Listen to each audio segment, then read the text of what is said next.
말씀 따라가는 축복을 오늘도 누리게 되기를 바랍니다. 골로새서를 이제 조금씩 마무리해 갑니다. 이제는 삶에 대한 이야기들을 하고 있습니다. 골로새서를 통하여 복음 가진 사람으로서 또 분명한 정체성을 가진 자로서 어떤 삶을 사는 것이 가장 유익한지 알게 되기를 바랍니다. 오늘은 골로새서 3장 18절부터 25절 말씀까지를 보도록 하겠습니다. 이 말씀을 통하여 로마서에서 나오고 우리 에베소서에서 나오는 것처럼 아내들에게, 남편들에게, 자녀들에게, 특히 이제 에베소서 다 나오죠, 그죠? 아비들에게, 또 종들에게, 또 상전에게 하는 그런 여러 가지 부분들에 대해서 알아야 될 것들을 말씀하고 있습니다. 한번 보도록 하겠습니다. 18절을 제가 읽겠습니다. 아내들아 남편에게 복종하라. 이는 주 안에서 마땅하니라. 에베소서에는 남편에게 복종하기를 죽게 하듯 하라 그랬는데 여기는 복종하라 그랬습니다. 주 안에서 당연하고 마땅한 일이라고 얘기합니다. 질서가 있어야 되겠죠, 그죠? 지금은 참 남편이 좀 무기력해져 있고 남편이 역할들이 많이 작아져 버렸습니다. 남편의 권위가 많이 무너져 있는데 그 남편의 권위는 자녀에게 큰 문제가 되기도 합니다. 그래서 여러분들이 자녀의 그 앞날을 위해서 남편의 권위를 세우고 또 남편이 남편 되어질 수 있도록 가장 될 수 있도록 돕는 여러분 역할이 되길 바랍니다. 남편들아 아내를 사랑하며 괴롭게 하지 말라. 에베소서에서는 아내 사랑하기를 예수님이 우리를 위하여 자기 목숨을 버린 것처럼 사랑하라 그랬습니다. 여기서 그냥 사랑하며 괴롭게 하지 말라. 힘들게 괴롭히지 말고 종처럼 부리지 말고 또한 핍박하지 말라는 겁니다. 우리 정말 내 몸 같이 주님이 우리를 사랑하신 것처럼 사랑하는 그런 축복이 있게 되길 바랍니다. 자녀들아 모든 일에 부모에게 순종하라. 이는 주 안에서 기쁘게 하는 것입니다. 당연하겠죠. 자녀가 부모의 말에 순종할 수 있도록 저도 자녀들을 키우는데 참 자녀 키운다는 것이 어렵습니다. 그런데 자녀들이 너무나 풍족하고 좋은 가운데 있지만 여러 가지 이런 사회 시스템, 학교라는 것, 또 연예인 이런 많은 것들 때문에 부모를 거역하고 부모보다는 다른 것에 빠져 있는 경우들이 많습니다. 사실 참 안타깝습니다. 자녀들이 정말 부모 일에 또 그러니까 모든 일에 부모에게 순종하고 또 주 안에서 정말 하나님이 기쁘시게 하는 일임을 알고 나아간다면 정말 자녀가 복받는 인생, 가정이 행복한 화목한 가정이 되어질 줄로 믿습니다. 아비들아 너희 자녀를 노엽게 하지 말지니 낙심할까 함이라. 또 여기도 에베소서에 나온 것처럼 자녀를 노엽게 하지 말고 또 자녀를 훈계해야 되겠죠, 그죠?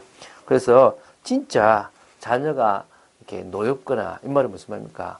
아버지나 어머니가 너무 약속을 지키지 않는다든지 너무 일방적이라든지 자신을 이해하지 못한다든지 그렇다면 정말 낙심할 수 있고 또 그 속에서도 여러 가지 어려울 수 있습니다. 진짜 우리는 복음 안에서 더 큰 축복을 누리게 되기를 바랍니다. 종들아 모든 일에 육신의 상전들에게 순종하되 사람을 기쁘게 하는 자와 같이 눈가림만 하지 말고 오직 주를 두려워하여 성실한 마음으로 하라. 종들에 대해서는 참 중요한 말이 있죠.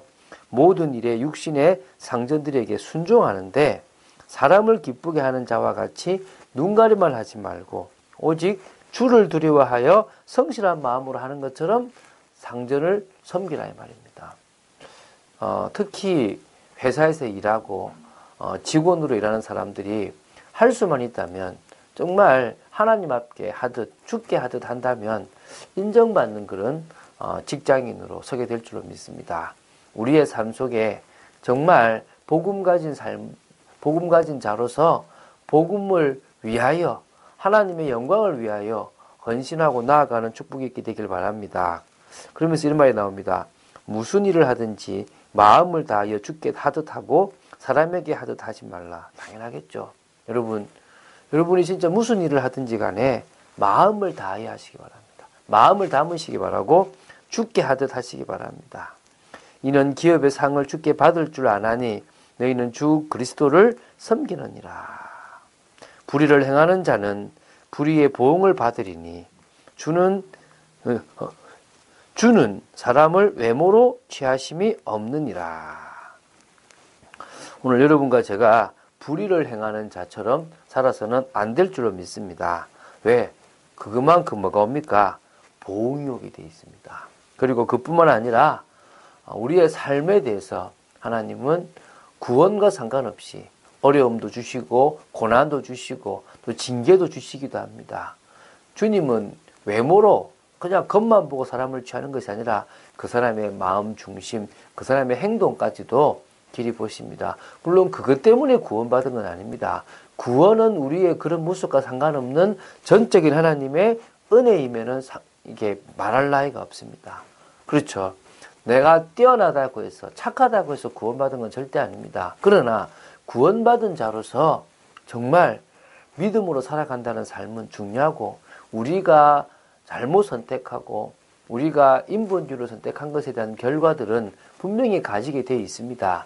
그런 부분에 여러분이 지혜롭게 행하시기 바라고 또한 믿음으로 행하시기 바라고 온전히 하나님이 원하시는 뜻대로 행하시는 여러분 되시기 바랍니다. 왜 그럴 수 있느냐?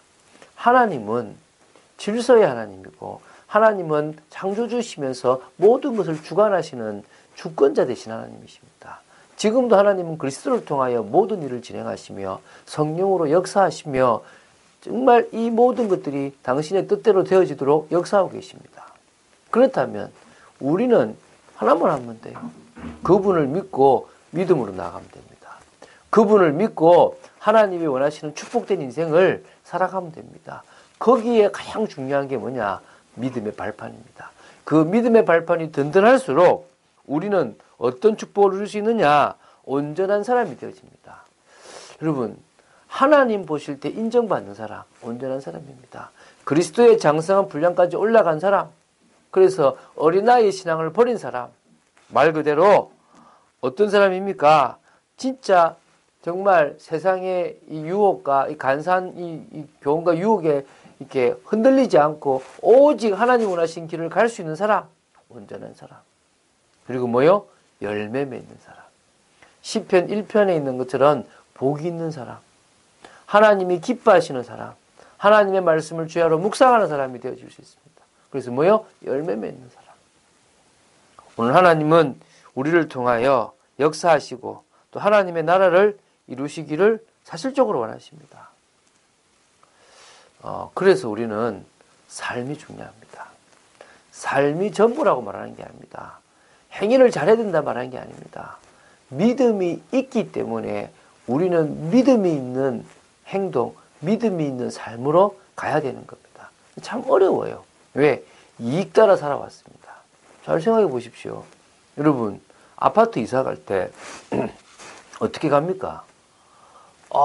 저곳에 내가 가서 하나님 나라 이루어야지. 그런 마음으로 가는 사람이 있습니까? 없을 겁니다. 어떻게 갑니까? 저 아파트 사면 살기 편하겠다. 저 아파트 가면 돈 되겠다. 이래서 간다니까요. 오늘 우리는 진정으로 하나님이 원하시는 그 삶, 믿음으로 나아가는 삶 살아가야 될 줄로 믿습니다. 그걸 하나님은 지금도 원하십니다. 하나님은 그런 축복의 삶을 살기 원합니다. 우리가 하루를 살아도 나를 위한 삶이 아니라 이익을 위한 삶이 아니라 주님이 원하시는 삶, 하나님의 나라를 이루는 삶, 그런 삶을 살게 되기 바랍니다. 창세기 41장에 보면 요셉의 경우 정말 하나님의 영에 감동된 사람이어서 그 애굽에 있는 왕뿐만 아니라 많은 신하들의 인정을 받았습니다. 얼마나 중요합니까? 믿음의 선진들이 다 붙잡은 게 있습니다. 오직 믿음, 하나님에 대한 믿음, 또 하나님의 계획에 대한 믿음이 있었습니다. 그래서요, 우리는 그들처럼요, 오직 복음이면 된다 생각이 됩니다. 이 복음의 뿌리 내리면 끝난다. 이 복음이 내게 사실화되어지면 끝난다. 그때 하나님의 능력을 누릴 수 있다. 그리고 그래서 우리는 뭐냐? 성령, 오직 성령. 내 생각이 아니라 주님의 생각. 내 힘이 아니라 주님의 힘. 주님이 성령으로 역사하시는 그거. 그래서 오직 증인되는 그 증거를 가지고 증인되는 인생 살아가야 될 줄로 믿습니다. 하나님은 지금도요, 우리가 그런 축복의 삶을 살아가기 원합니다. 오늘 하루의 삶, 이 골로새서를 쭉 나가는데 아내로서 남편으로서 막 갈라가지 말고요. 하나님을 믿는 믿음 안에서 내가 남편으로서 아내로서 어떻게 하면 가장 복음적인 삶을 살 수 있을까를 고민한다면 많은 답들이 날 줄로 믿습니다. 하나님은 그러기를 진정으로 원하십니다. 기도하겠습니다. 주는 그리스도시요 살아계신 하나님의 아들이심을 고백합니다. 저는 아버지이고 또 남편이고 또 어떨 때는 자식이기도 했습니다. 지금도 자식이고요. 하나님 그런 걸 통하여 온전한 아버지로서 온전한 남편으로서 온전한 자녀로서 어떻게 해야 되는지를 성경을 통해서 더 깊이 알아가게 하심을 감사합니다. 진정으로 이제 주님을 믿는 믿음 안에서 온전한 삶을 살아갈 수 있는 축복의 인생이 되도록 지켜 주시옵소서. 그래서 오직 복음, 오직 성령, 오직 증인의 삶을 살아가는 저희들 되어지기를 소망합니다. 역사하여 주시옵소서. 각자의 삶 속에서 가장 인도받는 축복이 있도록 역사하여 주시옵소서. 주 예수 그리스도 이름으로 기도드립니다. 아멘.